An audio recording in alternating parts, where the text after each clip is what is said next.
ଏହା ହେଉଛି ସେହି ସମୟର କଥା। ହନୁମାନଙ୍କ ମା ଅଞ୍ଜନା ସେତେବେଳେ ବିବାହ କରିନଥିଲେ ଏବଂ ସେହି ସମୟରେ ସେ ତପସ୍ୟା କରୁଥିଲେ। ନିଜ ଆରାଧ୍ୟ ଦେବତା ଭଗବାନଙ୍କ ତପସ୍ୟା କରିବା ପାଇଁ ସେ ଘୋର ଅରଣ୍ୟ ଭିତରକୁ ଚାଲିଗଲେ। ସେଠି ସେ ଗୋଟିଏ ଗୁମ୍ଫା ମଧ୍ୟରେ ବହୁ ବର୍ଷ ଯାଏଁ ପ୍ରଭୁ ଶିବଙ୍କ ତପସ୍ୟାରେ ଲୀନ ରହିଲେ। ସେହି ସମୟରେ ତାଙ୍କୁ ଅନୁଭବ ହେଲା ଯେ ଗୁମ୍ଫାର ପ୍ରବେଶ ଦ୍ୱାରରେ କେହି ଜଣେ ଅଛି, ଯିଏକି ଆସୁଥିବା ଆଲୋକକୁ ରୋକି ଛିଡ଼ା ହୋଇଛି। ସେ ଯେତେବେଳେ ନିଜ ଆଖି ଖୋଲି ଦେଖିଲେ ସେଠି ଗୋଟିଏ ଦୈତ୍ୟ ରାକ୍ଷସ ଛିଡ଼ା ହୋଇଛି, ଯିଏକି କାମବାସନା ନଜରରେ ଦେବୀ ଅଞ୍ଜନାକୁ ଦେଖୁଛି। ଏହା ଦେଖି ଦେବୀ ଅଞ୍ଜନା ବିଜୁଳିର ଗତିରେ ଉଠି ଛିଡ଼ା ହେଲେ ଏବଂ ପବନ ବେଗରେ ଗୁମ୍ଫାର ପ୍ରବେଶ ଦ୍ୱାର ଦେଇ ଦୈତ୍ୟକୁ ଧକ୍କା ମାରି ସେହି ଜାଗାରୁ ପଳାଇଗଲେ। ଦୈତ୍ୟ କିଛି ଭାବିବା ପୂର୍ବରୁ ଅଞ୍ଜନା ଆଉ ସେଠି ନଥିଲେ।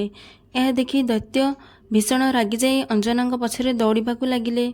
ବାୟୁର ଗତିରେ ଅଞ୍ଜନା ଧାଇଁ ଗୋଟିଏ ଗାଁରେ ପହଞ୍ଚିଥିଲେ, ଯାହାକି ବାସ୍ତବରେ ଋଷିମୁନିଙ୍କ ଗାଁ ଥିଲା। ସେଠି ଅନେକ ଋଷି ତପସ୍ୟା କରୁଥିଲେ। ଦେବୀ ଅଞ୍ଜନାଙ୍କୁ ଏହିଭଳି ଅବସ୍ଥାରେ ଦେଖି ସେ ବୁଝି ସାରିଥିଲେ ଯେ ଦେବୀ କିଛି ଅସୁବିଧାରେ ତାଙ୍କ ଶରଣକୁ ଆସିଛନ୍ତି। ସେମାନେ ପଛକୁ ବୁଲିକି ଦେଖନ୍ତି ତ ଦୈତ୍ୟ ରାକ୍ଷସ ସେମାନଙ୍କ ଆଡ଼କୁ ଆସୁଛି। ସେମାନେ ଡରିଯାଇ ଅଞ୍ଜନାଙ୍କୁ କହିଲେ, ହେ ପୁତ୍ରୀ, ଏହି ଦୈତ୍ୟ ରାକ୍ଷସ ନାମ ଶାମ୍ବ ସାଧନା। ସେ ଏତେ ମାତ୍ରାରେ ଶକ୍ତିଶାଳୀ ଯେ ତାକୁ କେହି ମଧ୍ୟ ହରାଇ ପାରିବେନି।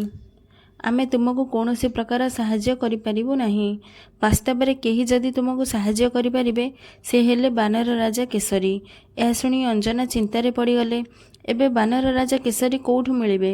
ସେତିକି ସମୟ ମଧ୍ୟରେ ଦୈତ୍ୟ ଶାମ୍ବ ସାଧନା ସେହି ଜାଗାକୁ ଆସି ଋଷିମୁନିଙ୍କ ଆଶ୍ରମକୁ ଧ୍ୱଂସ କରିବାକୁ ଲାଗିଲା। ଦେବୀ ଅଞ୍ଜନାଙ୍କ ଉପରେ ପ୍ରହାର କରିବାକୁ ହିଁ ଯାଉଥିଲା, ସେହି ସମୟରେ ଦେବତାମାନଙ୍କ ଇଚ୍ଛାରେ ବାନର ରାଜା କେଶରୀ ସେଠାକୁ ଆସି ଦୈତ୍ୟକୁ ଯୁଦ୍ଧ ପାଇଁ ଆହ୍ୱାନ ଦେଲେ। ଏହାପରେ ଦୈତ୍ୟ ଏବଂ କେଶରୀଙ୍କ ମଧ୍ୟରେ ଭୟଙ୍କର ଯୁଦ୍ଧ ହୋଇଥିଲା। ଶେଷରେ କେଶରୀ ବିଜୟ ଲାଭ କରିଥିଲେ। ଏହାପରେ ଋଷିମୁନିମାନେ ବାନର ରାଜା କେଶରୀ ଓ ଦେବୀ ଅଞ୍ଜନାଙ୍କ ମଧ୍ୟରେ ବିବାହ ପ୍ରସ୍ତାବ ରଖିଥିଲେ। ସେମାନେ ଋଷିମୁନିମାନଙ୍କର ଏହି ପ୍ରସ୍ତାବକୁ ଈଶ୍ୱରଙ୍କ ସଂକେତ ବୋଲି ମାନିନେଲେ। ସେହି ସମୟ ଭିତରେ ବାନର ରାଜା କେଶରୀ ଏବଂ ଦେବୀ ଅଞ୍ଜନା ପରସ୍ପର ପ୍ରତି ଆକୃଷ୍ଟ ହୋଇସାରିଥିଲେ ଏବଂ ପରସ୍ପରକୁ ବିବାହ କରିନେଲେ। ବିବାହ ପରେ ସମସ୍ତ ଋଷିଗଣ ସେ ଦୁଇ ଜଣଙ୍କୁ ଆଶୀର୍ବାଦ ଦେଲେ।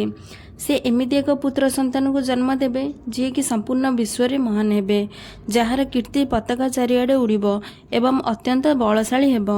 ଏବେ ଦେଖନ୍ତୁ, ଯେଉଁ ବ୍ୟକ୍ତି ତପସ୍ୟା କରେ ତାର ତପସ୍ୟା ବାଣୀ ଏବଂ ତାର ବିଚାର ଆଶୀର୍ବାଦରେ ଝଲସିଥାଏ।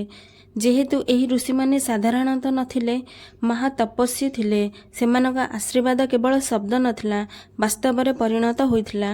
ପ୍ରଭୁ ହନୁମାନ ଅତ୍ୟନ୍ତ ତେଜପ୍ରତାପ ଓ ଶକ୍ତିଶାଳୀ ହୋଇ ଜନ୍ମ ହୋଇଥିଲେ।